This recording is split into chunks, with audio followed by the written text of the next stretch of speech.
Excuse me, Konami, what are you doing? So we just got some additional reprints confirmed for the Spirit Chronicles deck, for the new upcoming Chronicles deck. But make sure you guys smash the living crap out of that subscribe button so you guys don't miss out on more content. So I'm tired, I'm drained.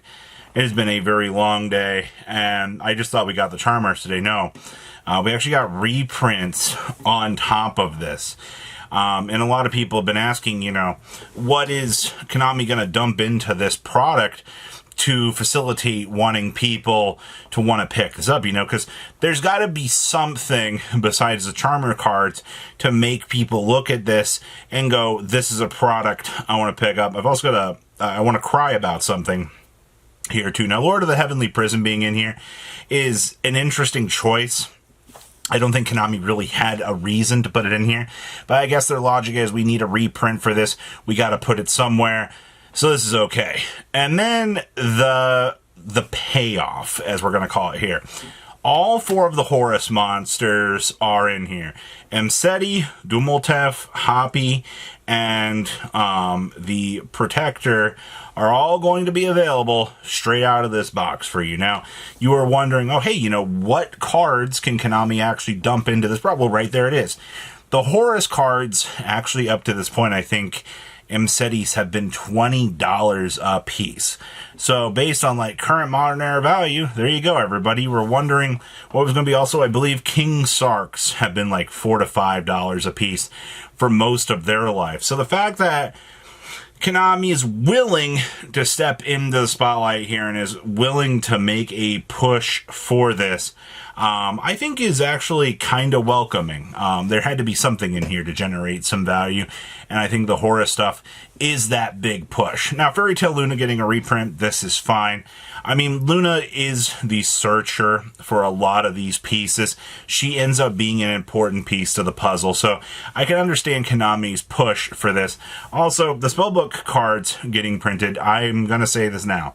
I wouldn't be surprised to see Konami taking these spellbook cards and actually doing a reprint, or printing more spellbook support. We are at the point now that they dumped a new spellbook card into the Chronicles deck just to make these Charmer cards playable, people.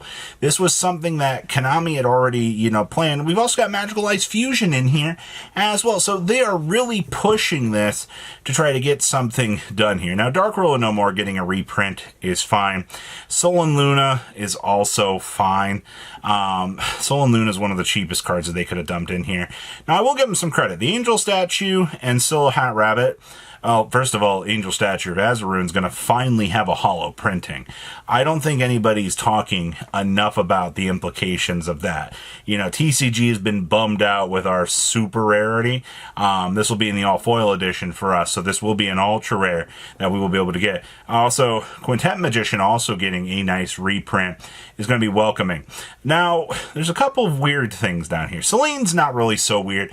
I think Celine's very welcoming. Typically, when you look at Celine and Access Code Talk are essentially, they go together.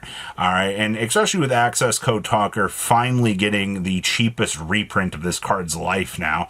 I think we will officially be at 10 cents, 5 cents for Access Code Talker. And it's crazy to think about that Access Code Talker was, at one point, one of the more expensive cards that this game had had. I mean, it just kind of fell off in terms of playability. Then you're going to notice this nice little card down here. You're going to notice this zombie vampire receiving a reprint down here.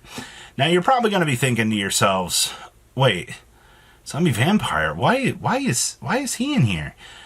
Well, everybody, I think this confirms one of our worst fears. I think that this officially means that zombie vampire is not going to get banned on a future up-and-coming Forbidden Limited list. And that's very frustrating to think about because I think most of us have all had the internal discussion of this card. It's very powerful. It bridges a lot of things. But I guess to Konami's way of looking at this Charmer deck, you're going to be using the Horus cards to actually bridge into this big monster. And you've got things like Magical Ice Fusion here. So, milling those potential pieces from your deck actually, if you were to ban this card, would conflict with what they're trying to do with this deck. So in that case, that then creates a problem. Zombie Vampire is a selling point for this deck. Holy crap. I think that when they make these decks, they have to take into consideration the viewpoints of both forms. So that's why you've not seen things like Max C being dumped in here.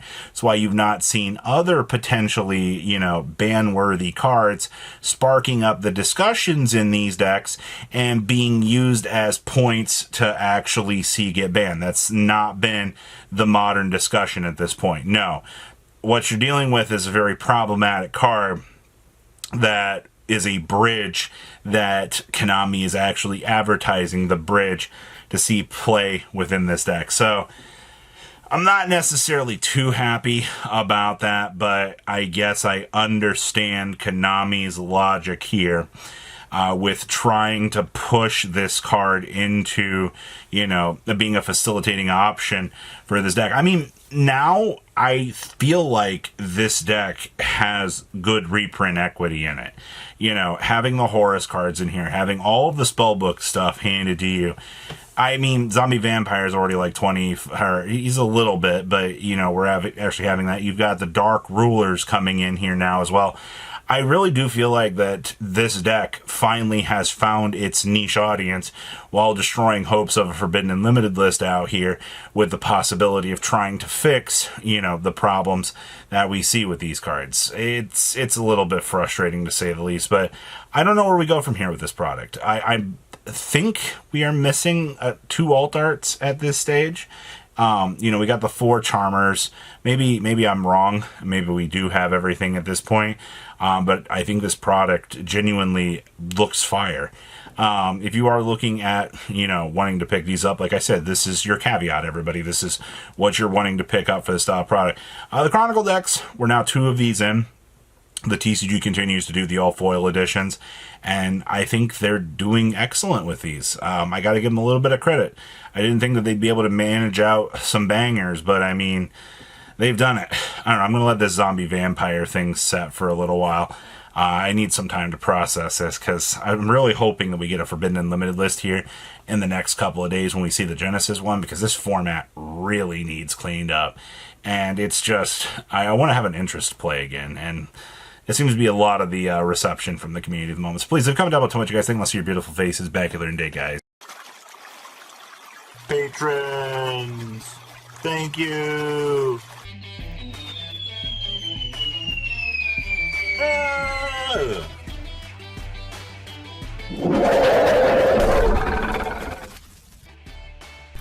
Thank you so much for watching. Check out these other videos.